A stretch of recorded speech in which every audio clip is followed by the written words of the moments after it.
Welcome to ThinkData, helping third sector organisations to make better use of data. Find out more at www.thinkdata.org.uk. So in other talks we've seen some really nice examples of how we can access and work with geographical data.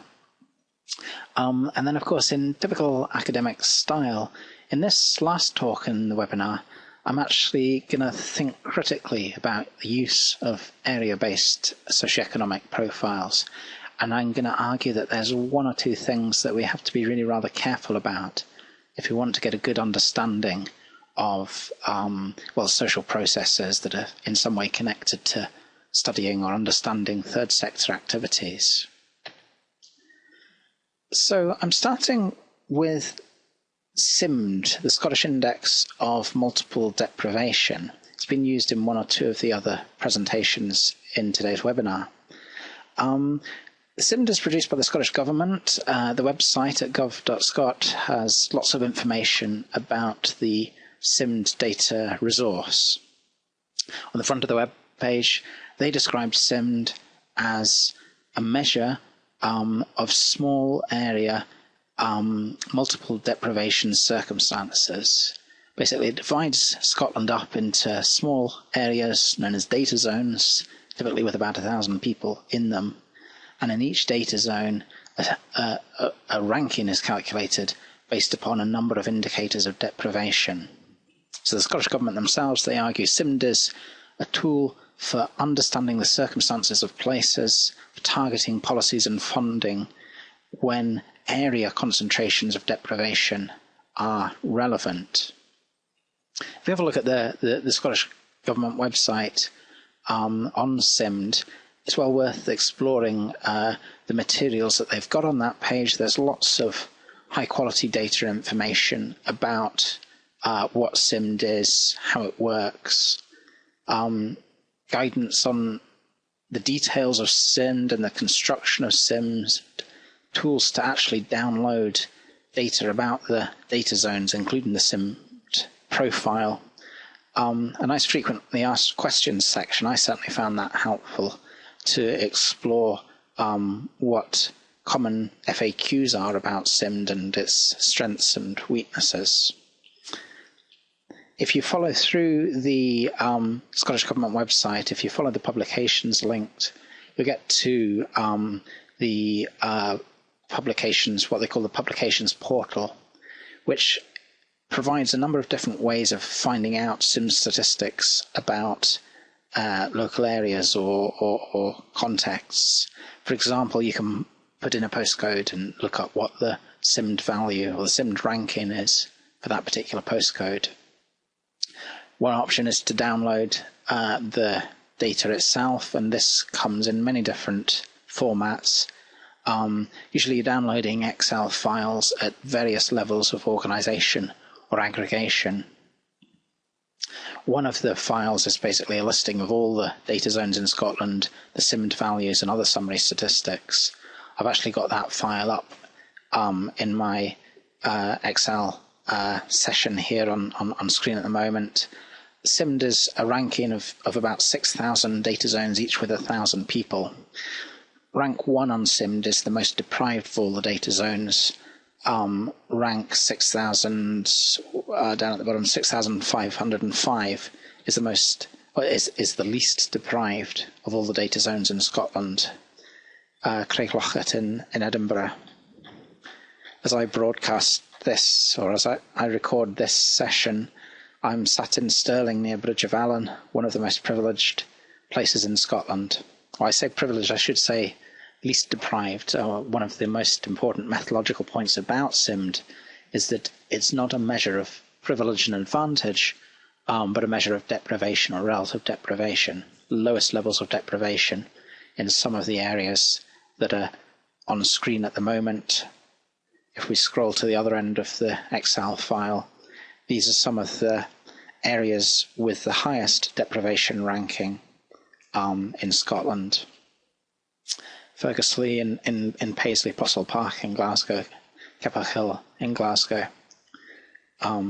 Particular data zones characterised by high levels of deprivation according to SIMD calculations.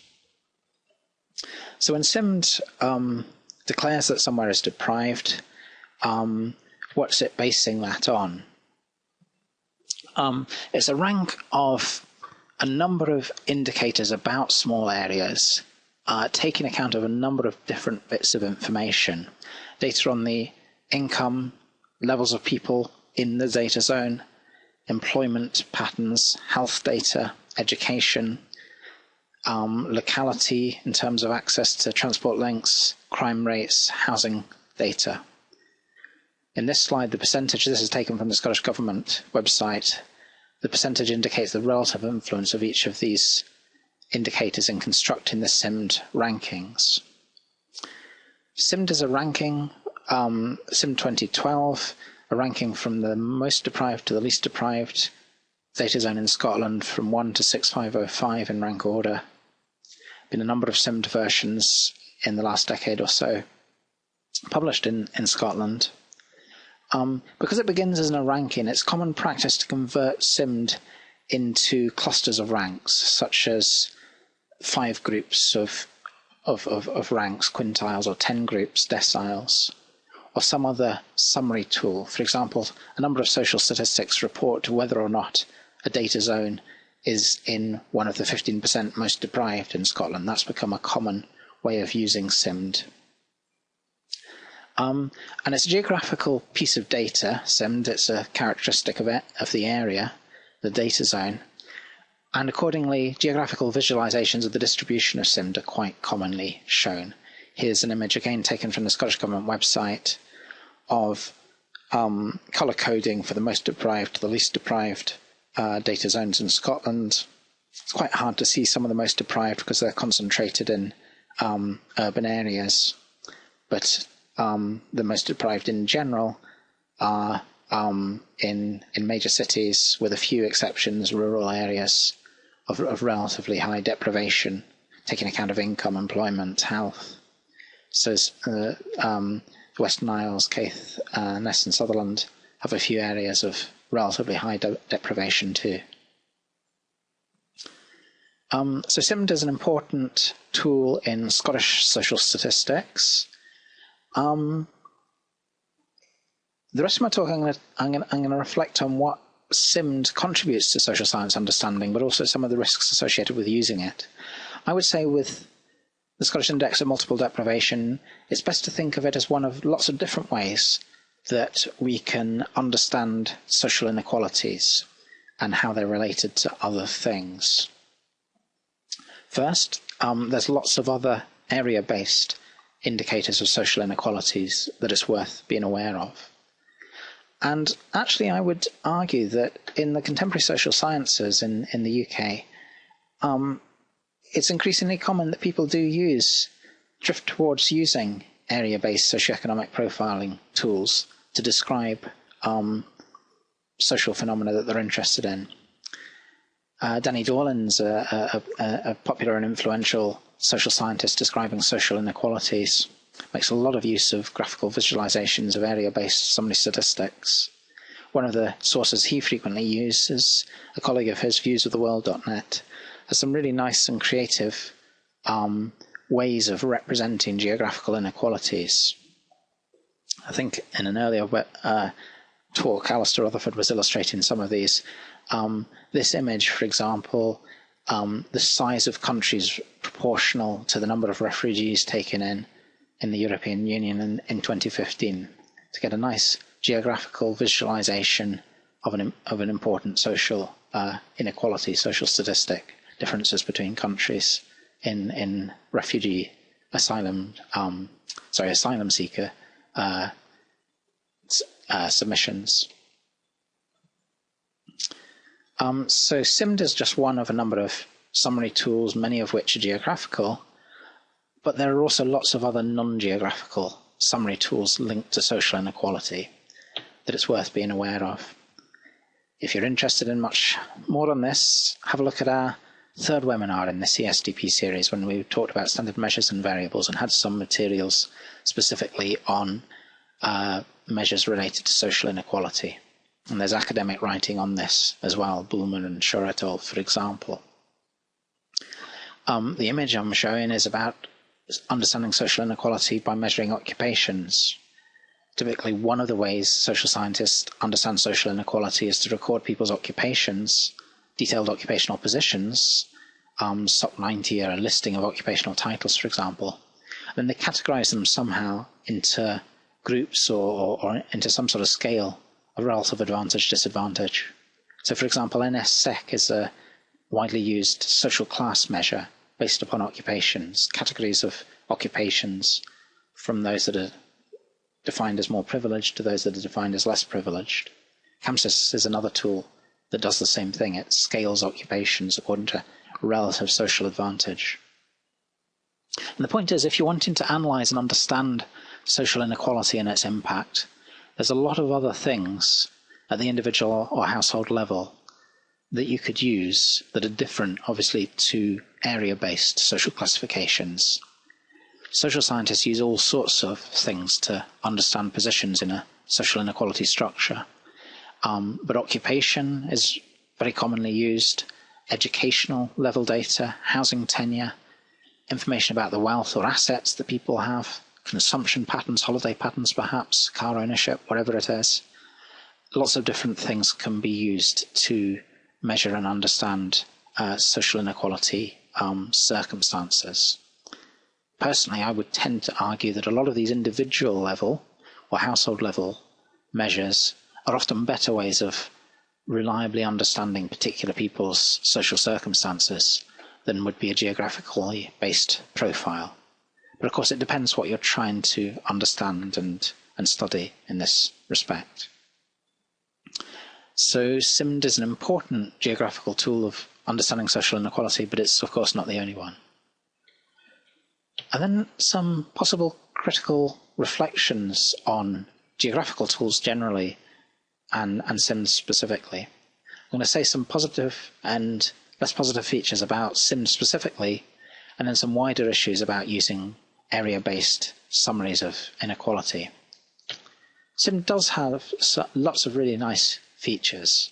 It would be unfair to be too critical on it.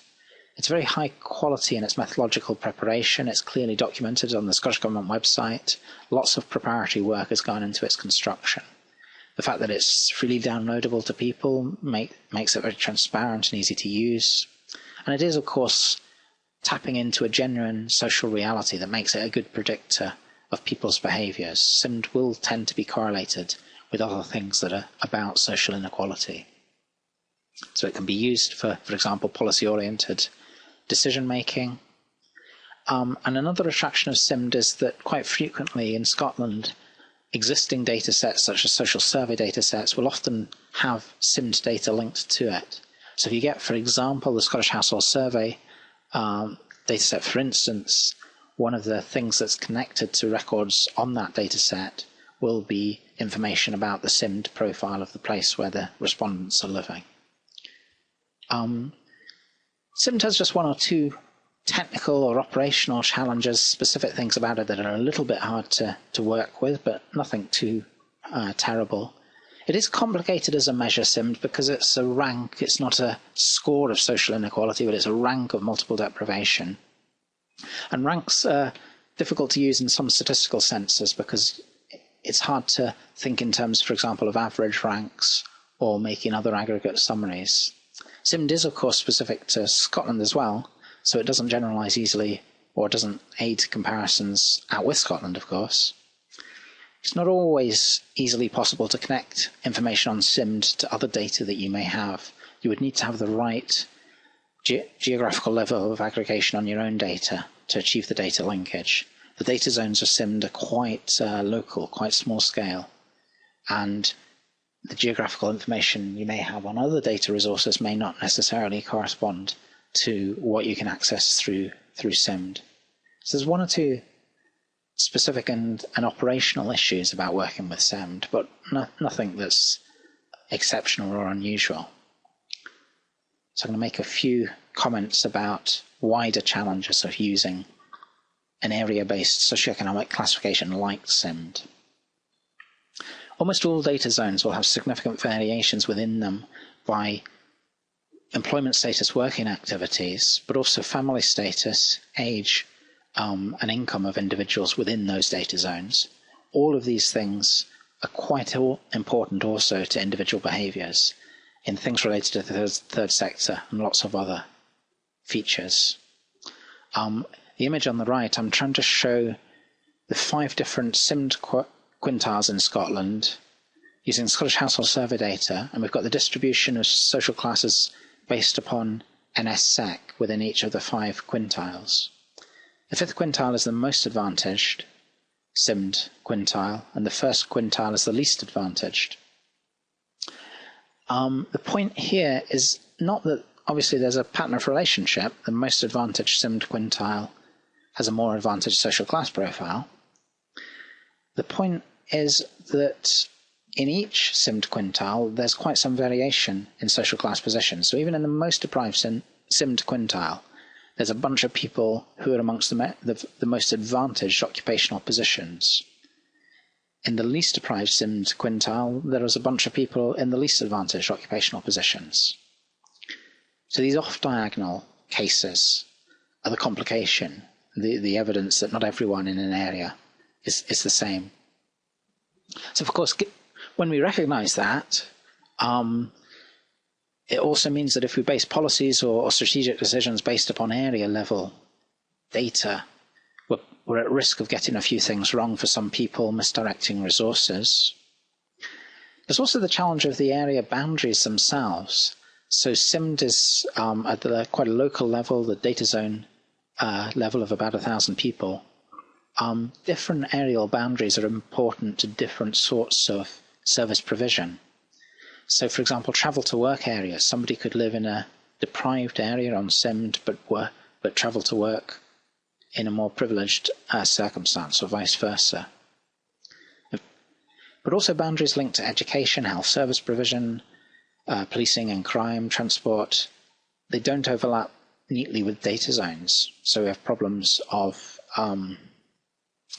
classification or consistent understanding when we use area-based profiles at a particular geographical level. Is that the appropriate level? One last political issue about area-based profiling is a concern that it also potentially contributes to a sense of stereotyping people into social positions connected to area-based stereotypes. So obviously we were looking earlier at some of the most deprived and least deprived data zones in Scotland, and they were quite recognisable. The places we might have guessed. Stereotypes often have an element of truth in them, but we also know that they're very dangerous. It's not generally a good idea to infer from an average pattern that this is something that applies to everybody in the area. And so area-based conclusions based on area-based statistics do have this small risk of inappropriate classification or stereotyping of people.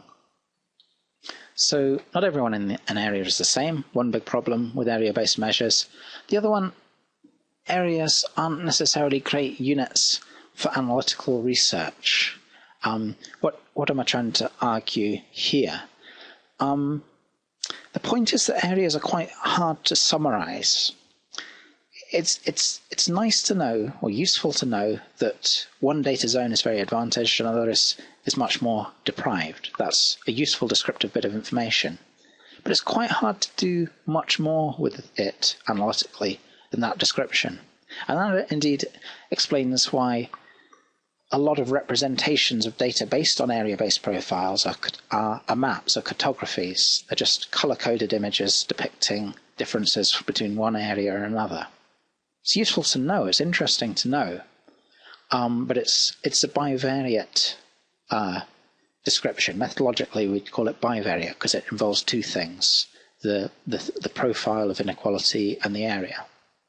But of course, social mechanisms that we're generally interested in are not usually bivariate in behind the scenes in their actual operation. We would normally say in methodology that most things are multivariate. Lots of different factors jointly influence outcomes of interest. The image I'm showing on screen is from a statistical model predicting volunteering, influences on the probability of volunteering in Scotland. And I've got a whole load of things that all have distinctive significant influences on that probability.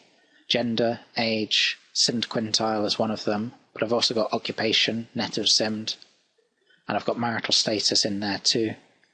All of these things have distinctive, separable influences, and the best way to understand them is in the context of each other.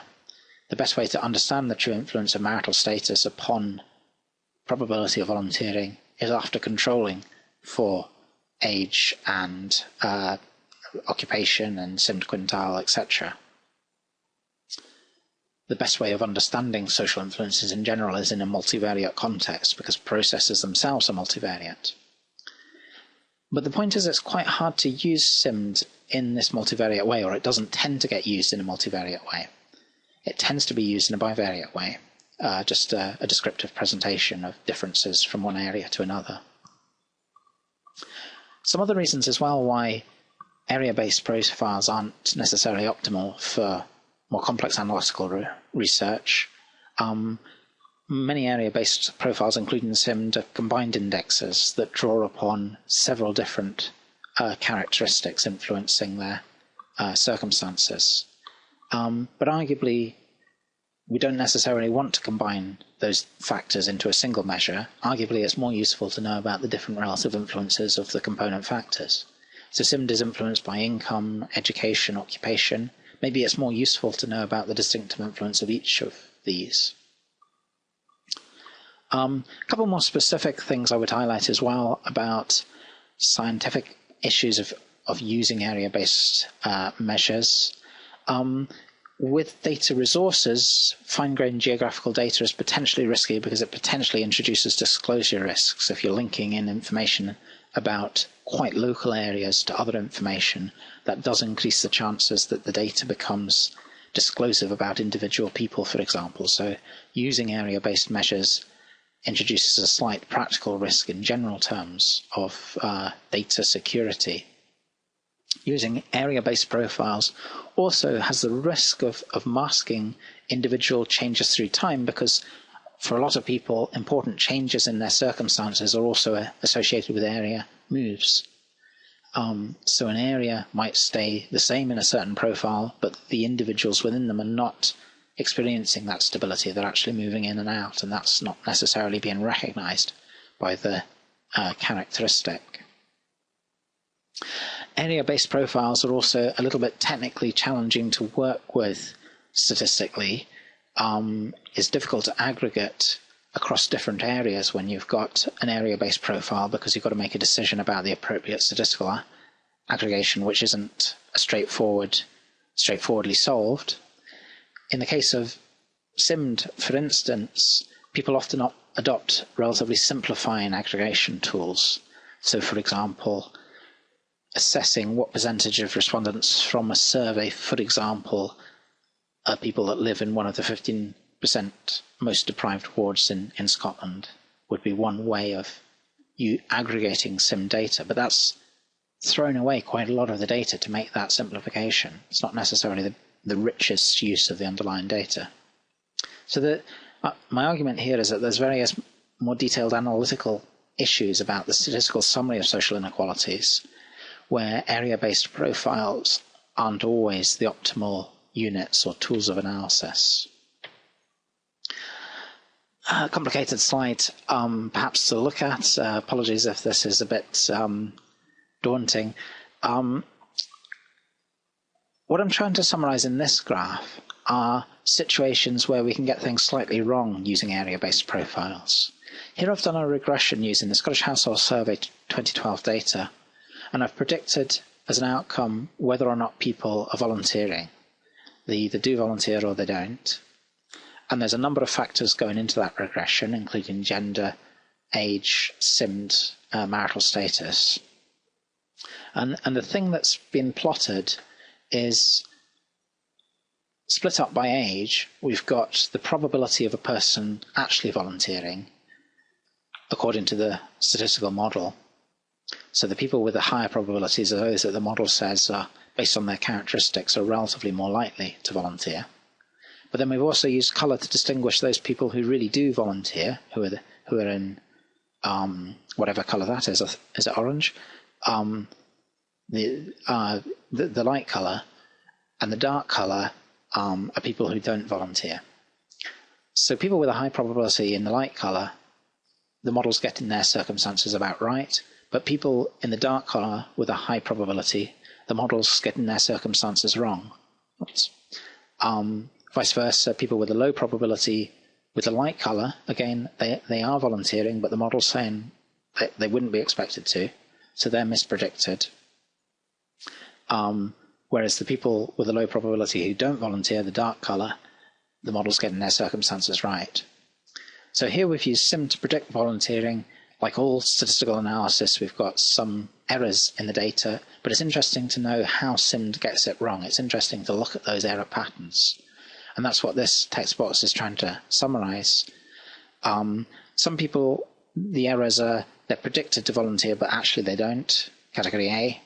And category B, people who aren't predicted to volunteer, but actually they do, based upon SIMD and other factors. And what I think is interesting is that there are some distinctive social patterns to those two groups. So people who are predicted to volunteer but don't, a lot of them are female. They're disproportionately located in some of the most advantaged jobs.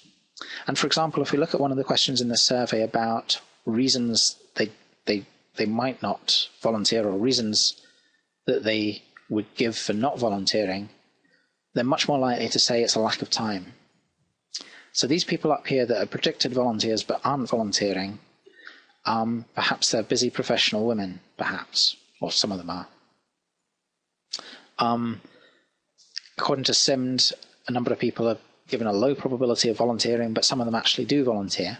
Those people who do volunteer, despite not being predicted to, they're disproportionately male. They're much more likely to be not working at all than average. They're actually of an average age. They're not disproportionately young or old. But they're 4 times less likely to be married than other people who volunteer. So we've got a pattern of perhaps average age men not working and unmarried being more likely to be in category B. So I think this is interesting. It's suggesting that some important features of volunteering are missed or mispredicted, inappropriately anticipated, when SIMD is used as a social inequality measure, because these characteristics are linked to social inequality. All models, of course, of volunteering would be like this. There'd always be errors. Nothing would be perfectly predicted. But there are some distinctive patterns when we use SIMD, which arguably wouldn't be there if we used the individual level inequality measure. So a summary there of some of the potential risks or downsides of using area-based profiles after a number of previous talks which have shown some really nice features of working with area-based data.